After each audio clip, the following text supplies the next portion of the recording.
Hi all. Little heart.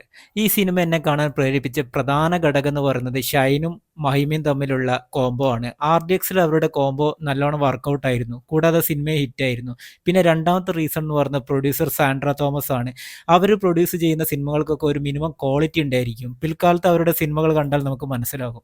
ഇനി ഈ സിനിമയിലേക്ക് വന്നാൽ ഇതൊരു കൊച്ചു സിനിമയാണ്. ഒരു ഹൈ റേഞ്ച് ഏരിയയും അവിടുത്തെ ആളുകളും അതിനെ ചുറ്റിപ്പറ്റിയൊക്കെയാണ് ഇതിൻ്റെ ഒരു ലൊക്കേഷൻസ് വരുന്നത്. ഇതിൻ്റെ ട്രെയിലർ കണ്ടപ്പോൾ മഹിമയും ഷൈനും തമ്മിലുള്ള ലവ് സ്റ്റോറിയും അതിനെ ചുറ്റിപ്പറ്റിയുള്ള സംഭവങ്ങളായിരിക്കുമെന്നാണ് ഞാൻ വിചാരിച്ചിരുന്നത്.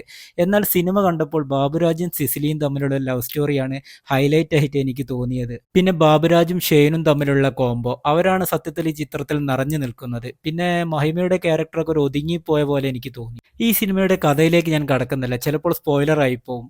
ബാബുരാജും ഷൈനും തമ്മിൽ അച്ഛൻ മകൻ റിലേഷനാണ്. ബാബുരാജിന്റെ ചില കോമഡികളൊക്കെ ചളിയായിട്ട് അനുഭവപ്പെട്ടാലും മറ്റു പല ഭാഗങ്ങളിൽ അദ്ദേഹത്തിന്റെ കോമഡി നല്ലോണം വർക്കൗട്ട് ആയിട്ട് തോന്നി. പിന്നെ ഈ സിനിമയുടെ 60% മുന്നോട്ട് കൊണ്ടുപോകുന്നത് അദ്ദേഹം തന്നെയാണ്.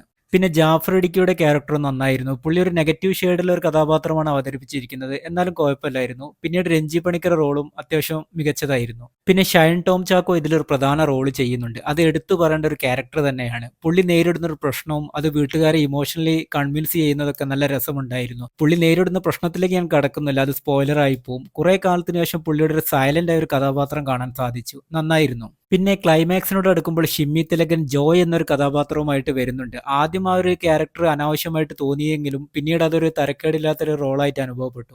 പിന്നെ ഇതിലെ സോങ്സ് ഒക്കെ അത്യാവശ്യം നന്നായിട്ട് തന്നെ അനുഭവപ്പെട്ടിട്ടുണ്ട്. പിന്നെ ഇതിൻ്റെ ഡയറക്ടറും റൈറ്റേഴ്സും ഒക്കെ ഒരേ ആളുകൾ തന്നെയാണ്. ഇതിൻ്റെ സ്റ്റോറി എന്ന് പറഞ്ഞാൽ അത്ര ഒരു പുതുമ നിറഞ്ഞതൊന്നുമല്ല, നമ്മൾ ഒരുപാട് കണ്ടു മറന്ന സ്റ്റോറിയൊക്കെ തന്നെയാണ്.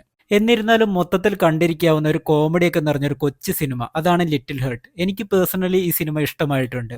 അപ്പോൾ ഓക്കെ, പുതിയൊരു സിനിമയുടെ വിശേഷമായിട്ട് വീണ്ടും കാണാം. Take care, bye bye.